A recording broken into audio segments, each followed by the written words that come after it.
Hello dear students, today I am presenting a very important chapter for you, that is Principles of Inheritance and Variation. This chapter is very important for you, and here lot of technical things are there that you have to learn. So I will start with this video about the Mendel's experiment and the various traits or reasons why Mendel has selected this plant for his experiment. Along with that, I will discuss about the observations made by Mendel and the various laws of Mendel in this video. So let's start with the topic.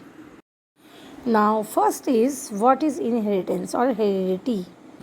So the process by which characteristics or characters are transferred from one generation to the next generation is called heredity or inheritance. So the differences in trait of individual of a progeny from each other and from their parents are called variations. So what is the meaning of this sentence? That means suppose you have two other siblings. That means you may have a brother or a sister. You are not exactly the same like your brother or sister. You may have some different traits, like might be your brother is a tall person while you are a shorter person. So this is the trait that is different in both the siblings, but you are in the same family and your parents are same. But even you see that maybe your brother resembles your mother and you resemble your father. So that is the variations we are talking about here. Now the branch of science which deals with inheritance and variation is called genetics. So Mendel, the very famous person who is known as the father of genetics, the full name of this person is Gregor Johann Mendel. Now Gregor Johann Mendel, or simply Mendel we can say, he has performed his experiments with garden pea. So garden pea in scientific term is called Pisum sativum. So he conducted artificial pollination or cross pollination experiments with several true breeding varieties of this garden pea having contrasting trait of like seed shape, that is round and wrinkle. He has even done experiment with seed color like yellow and green, even flower color purple and white, pod shape, that is full and constricted, pod color green and yellow, flower position in the plant axial and terminal, and finally the stem height tall and dwarf. So these are the 7 contrasting characteristics. So he has crossed the plant or artificially cross pollinated with several generations of these pea plants with various characteristics.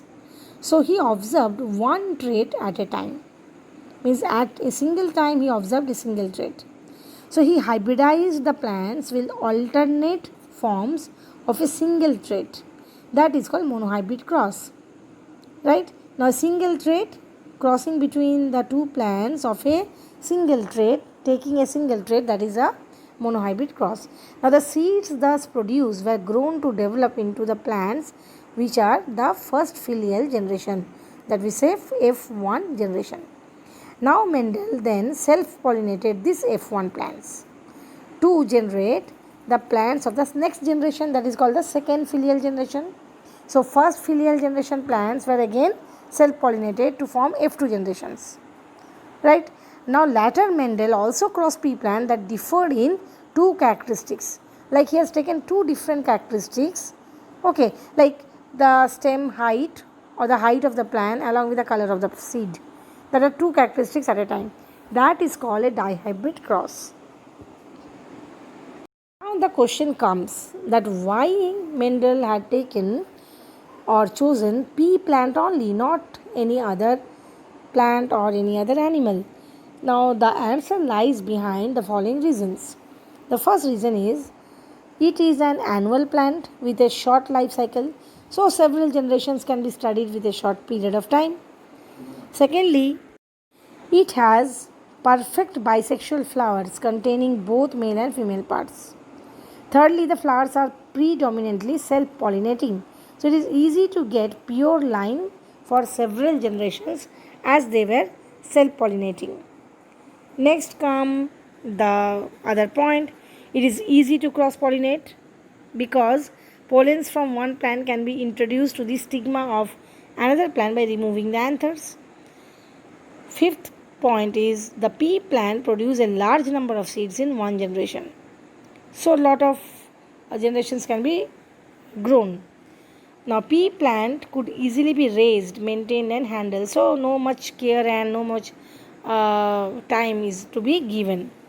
And finally a number of easily detectable contrasting characters were available. Just now I have discussed about the various contrasting traits, that are the 7 characteristics, 14 traits, right? The traits are tall, dwarf, okay, purple, white, these are the traits, and characters are seed color, seed shape, these are characteristics. So what did Mendel observe? He observed that F1 progenies always resembled one of the parent, and trait of the other parent was not seen. Like for example, if he has crossed the tall plant with that of the dwarf plant, in the parent generation the tall and dwarf were crossed. The next generation, that is the first filial generation or F1, were all tall plant. Again in the F2 generation, he saw that both the parental generations were present, but the proportion was 3:1. That is, if this F1 tall were self-pollinated, then he was getting 3 tall and 1 dwarf, 3:1 ratio in the F2. And the contrasting trait did not show any blending of the characteristics in the either F1 or in the F2 stage. So though no blending.